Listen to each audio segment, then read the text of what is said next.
are again in Blam Blam Trucker Land. Welcome back to Blam Blam Truckers. I'm Beas, and I'm that's Beas. Bews. You got it right the first and the second time. Indeed. So we've been doing a segment on City of Heroes, and we've led from MMO Tactics to standard builds, and I pretty much finished the tank. The idea for a tank is not necessarily to do damage. Now, you may decide you want to do damage as a tanker or as a brute, and that's okay, but that's not your goal as a tank. So I'm covering not necessarily everything you can do with a class for a standard build, but what you're looking to do in the role that you've chosen to make your character to. So if you're a Just know tank, your role. yes. So you might be going into the pool powers that give you additional defense. Defense in City of Heroes help you from being attacked. Damage resistance mitigates that damage once you actually, if you can't dodge it or defend against it, then you're going to take it. And the newer builds do a mix of defense and damage resistance. Older builds rely heavily on damage resistance. Yeah, so there's 4 power pools you can pull from to increase your defense. Combat has weave. It also has a damage resist, but that's only for smashing and lethal. Leadership has maneuvers. Oh, there's 5. Combat jumping out of leaping, hover out of flight, and there's 2 different powers, concealment and infiltration, that give the same defensive bonus under, I think it's the concealment power pool. So consider those when you're building a tank if you need to up your defense a little bit. You're also going to, if you're building a support class, especially a defender, you're actually going to get better defensive bonuses off of those pool powers than a tank would. That's also, almost everybody gets bigger defensive bonuses off of those pool powers than tanks do. And then whether it's a brute or a tanker, defenders in particular get the highest bonus, if I remember correctly, and then like masterminds, corruptors, they get a bigger bonus. Blasters get one of the smaller bonuses. I think it's about equal to that of a corruptor. But then tankers get the smallest bonus from those abilities because they get so many other defensive abilities. It's not tiny, it's not insignificant, it's just, Not as big. not as big. Something to bear in mind. It also means that defenders are very easy to get to the soft cap in for defense, not for damage resistance, but for defense. And the soft cap, bear this in mind when you're building a standard build, this is for every class, the soft cap in defense is 45% defense. If you have 45% defense in a defensive ability, whether it's against a particular damage type like energy or fire or dark energy, or it's against the 3 positional defenses, which are melee, ranged, and AoE, if you can get that soft cap to 45, then you've hit basically the maximum you can hit for defense for an ability, for a resistance type. Not resistance, for a damage type. And the reason why is you start off with a 50% chance. They've got to beat 50% just to hit you. They've got to roll under 50% to hit you. Excuse me. So then, and they're rolling on a chance of 100. So every defense you add to that increases the number or decreases the number they have to roll under, or increases the number they have to roll over. You can check your combat log to see what it's at. But basically, it starts at 50. And you start at 50 against the mobs, too. You've got to be rolling better than 50 to hit them. So if you bring it up to 45, you're now at 95% chance of not getting hit. And the way the game works, the mobs always have a 5% chance to hit the players. That's inviolable. Wow, I can't believe I said that right. They always have a 5% chance to hit you. So the best you can do is 95%. You're starting at 50. You only need 45 to get there. You can actually increase it above that, but that's only going to help you with mobs that are higher level than you. And once you get to level 50 and get your incarnates all the way up, all to tier 4, there's very few mobs that are going to be higher level than you in the game anymore. And those are all going to be giant monsters and endgame bosses. So regular mobs will be even cons or lower. And at that point, 45 is the magic number to be looking for defense. Okay, 5 minutes into this video. Now, I covered, there's really only, let me go back to play style here. So, I want to have this up so I can cover all these. There's tanking, there's melee damage, there's range damage, which we're going to group the damages together. There's crowd control, there's support, and there's pets. Pets we're going to save for last because, frankly, it doesn't need as much time spent on it. Range damage, guess what your focus is? Doing damage. That's it. You have a secondary focus on control or a secondary focus on mitigating damage. Those are really your options, but your main focus is on doing damage. Now, if you want to be what City of Heroes calls a blapper, which is a combination, it's a blaster that's trying to be a scrapper, which is basically what the Sentinel build actually is. Then as a blapper, you want to focus.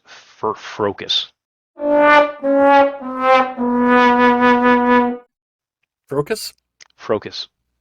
You want to focus on getting enough pool powers and epic pool powers, or patron pool, whatever you want to call it, to up your defense enough to be able to walk into the midst of the fight after the tank already has the aggro, hopefully, and mitigate enough, do more damage to the mobs than they can do to you before you go down.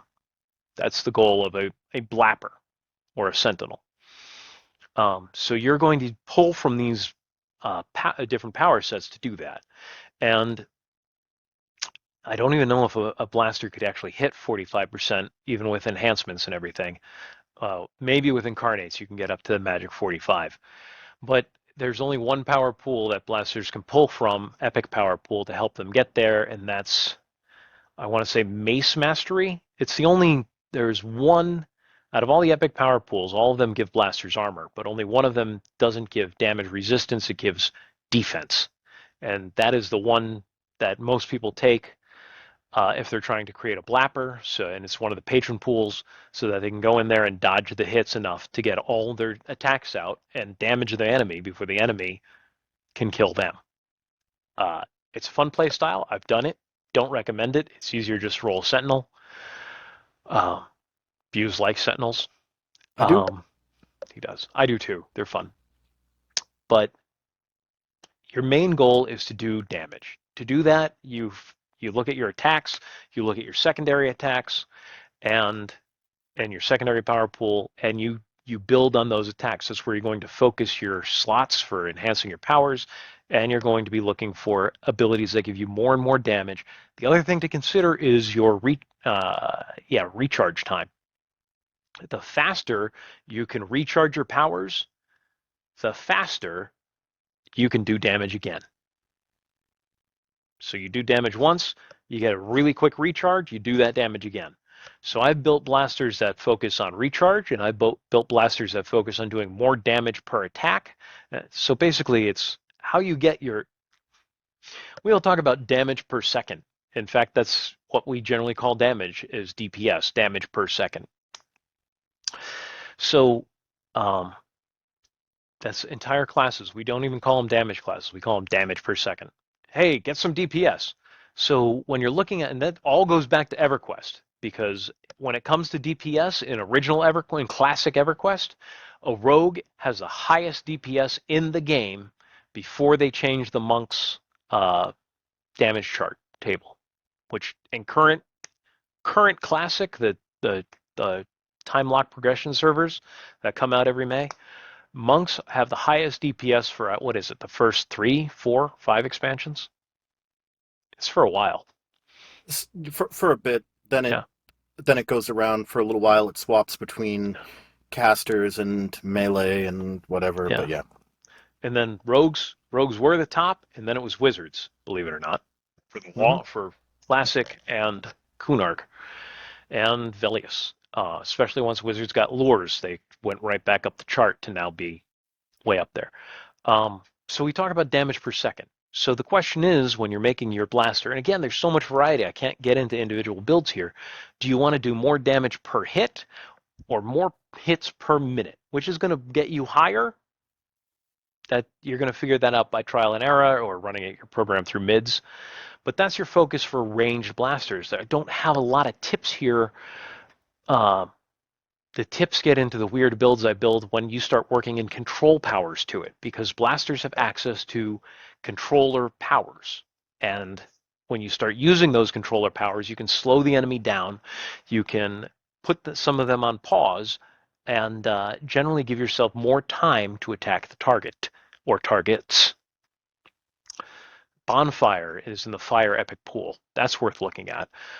In field epic pool, field mastery, energy mastery, whatever it's called, you get a repel aura that you get access to. So if you choose that one and you're a blapper and you're running into the middle of the fight, now when you run into the middle of the fight, you're bouncing the enemies up and down instead of them hitting you. That's going to give you more time to do damage to them. Something to think about. For melee damage, you do have a focus on surviving the hits. You're not going to be looking as much into control, though you do have some nice control abilities from the some of your epic pools. Not enough to make you a controller, but enough to slow down one enemy, maybe two. It's something to look at. This is also in ranged and melee damage is also where you're going to get your Sentinels, who are the same advice I'm going to give you for melee damage, you can apply to the Sentinels. Your focus isn't on your defense, but you want a solid defense. Uh, you might go super reflexes and try to hit that magic 45 on your own. You're going to get close. You might, go stone armor and go, or invulnerability or whichever power set you choose, invincible, whatever it's called. You're looking for enough armor to keep you alive long enough to outdamage your opponent. It's not as bad as it is with a blaster where you have to get them killed before they kill you, but that is going to be your focus. Again, a lot of what I talked about with tanks is going to cover here for melee damage. Next, we're getting into support and crowd control. Now, the ultimate, give me 1 second to take a sip here while Beas is running around. The ultimate in crowd control and support is the controller. Controller primaries are control powers. They keep the enemy paused or in check long enough for somebody else to kill them. Their secondary are primaries for defenders.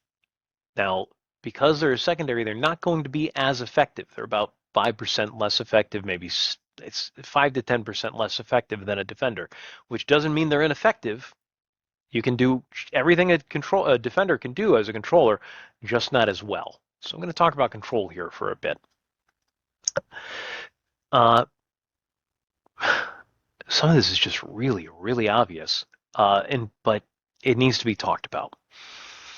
It's not obvious if you've never played it before. So I'm going to tell you some tips that I've learned over the years. Immobilization is one of the most useless abilities you're going to get as a controller. It's very useful for blasters. It's quite useful for defenders and corruptors, which are basically the same class, only completely different. It's true. If you play a defender, I'll tell you the difference right now. A defender supports the group and does damage. A corruptor does damage and supports the group. It's the same thing, only completely different, and their whole focus is on that difference. So corruptor, a lot of what I said for range damage that focuses a lot on blasters is also true for corruptors, except depending on what you choose for your support set, you might have a great deal of control in that support set. As a controller, immobilizations aren't going to help you much. It might help you a lot as a dominator, but not as a controller, because controllers don't do the damage. And often, when people, as a tank, this drives me up the wall. When I'm in the middle of hurting and getting the group of mobs all around me, and you hit all the mobs with an immobilization area effect before I can get them all to me, I now can't get them to me until your area effect immobilization wears off. I've never done that to Beas ever. How is your nose not growing right now? Are your pants on fire, sir? I smell flames. The art of CGI. Yeah. Well, there's a flame going around your guy right now, but that's on his pants. Um, yeah. I was going somewhere with this, I swear. Oh, I I'm know. sorry. No, it's all right. So you're not looking to take those immobilization powers. Sleep in City of Heroes is rarely, it's situationally useful. It is not usually useful. We've talked last week about my favorite sleep powers in the electric power set. It's it's a place-based sleep. Any mob that's on top of it has to pass your check of hitting them with a sleep, and they fall asleep, and then their endurance gets strained while they're standing there. But it's continually hitting them. That's why it's useful. It's not one and done. Because as soon as you hit somebody, a mob that's asleep, they wake up. And now you've just got an awakened mob. It's not controlled anymore. You want to focus on holds, disorients, slows, things like that. If you're interested in actually controlling the crowd, it's holds, disorients, uh, knockdown, and slows, like physical movement slow. And confuse. Confuse is the other ability that really helps. There's only a handful of control sets that get a confuse. The new set Arsenal, we talked about this when we talked about the new patch. Arsenal, plants, mind control, and electrical control get an AoE confuse. And those are very useful. It gives you another element of control. If the mob's attacking each other, they're not attacking the group. Mm-hmm. If the mob is just held in place and can't do anything, they're not attacking the group. So, yeah. The other reason why immobilizations aren't that useful is they can still do ranged attack, and almost every character in the game has at least one ranged attack, both players and mobs. Even if it's very weak. Yeah. Dominators, you're looking. The difference between a controller and a dominator is dominators are looking to do damage, controllers are looking to control the flow of battle and support their team. We're going to get into support after this.